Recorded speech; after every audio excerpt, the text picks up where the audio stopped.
Bom, pessoal, tudo jóia? Estamos aqui com mais um vídeo sobre proporcionalidade e razão. Eu estou fazendo vídeos pequenos para esse assunto, que a gente vai ter mais uns 2 ou 3 vídeos ainda pela frente. Mas aí, continuando, a gente vai ver outro exemplo nesse vídeo. Uma turma do sétimo ano, sétimo A, por exemplo, a gente tem 15 meninos e 20 meninas. Uma das maneiras de comparar esses números é calcular a razão entre eles, estando atento à ordem considerada. Nessa afirmação vou destacar 2 palavras. Primeira, comparar.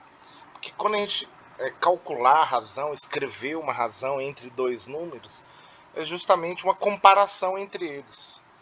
E a ordem é fundamental. Por exemplo, ali eu coloquei, são 15 meninos primeiro e depois 20 meninas. Então, já que aparece nessa ordem, a razão tem que ser escrita nessa ordem, né?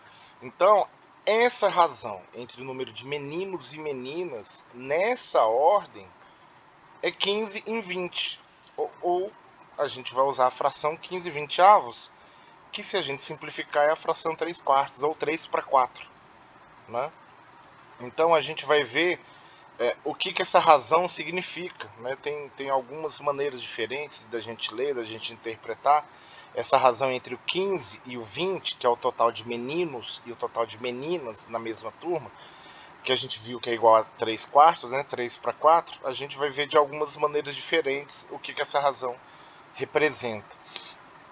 Coloquei as 4 aqui, mas vamos destacar aqui a primeira. A razão entre o número de meninos e o número de meninas no sétimo A é 3 quartos, ou 3 para 4.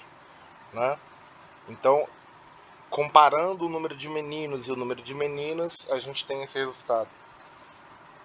Uma outra maneira da gente entender e interpretar, no sétimo A, para cada 3 meninos, há 4 meninas. Mais uma. No sétimo A, o número de meninos corresponde a 3 quartos do número de meninas. Então, como a razão entre eles nessa ordem é 3 quartos, então o número de meninos é 3 quartos do número de meninas. E aqui eu queria chamar a atenção de vocês para um detalhe. No livro didático que a gente usa, eu estou seguindo esse conteúdo lá, né? E aí, na página 207, tem um erro nessa terceira maneira da gente ler, né? Essa razão, lá no livro está errado. E aqui eu corrigi. E aqui a quarta maneira, né? A razão entre o número de meninos e o número de meninas no sétimo A é de 3 para 4, né?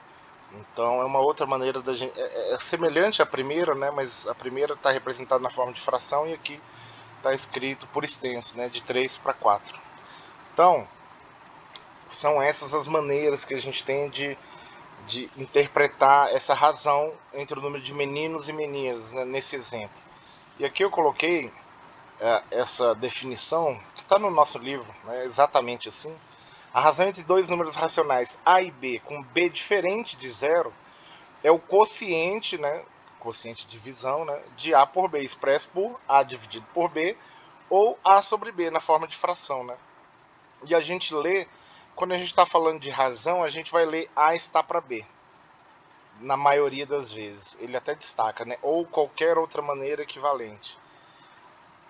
Então, assim, a maneira que a gente vai ler, isso aí não é o mais importante. O mais importante é a gente entender que quando a gente tem uma razão representada na forma de fração, a gente está comparando valores diferentes.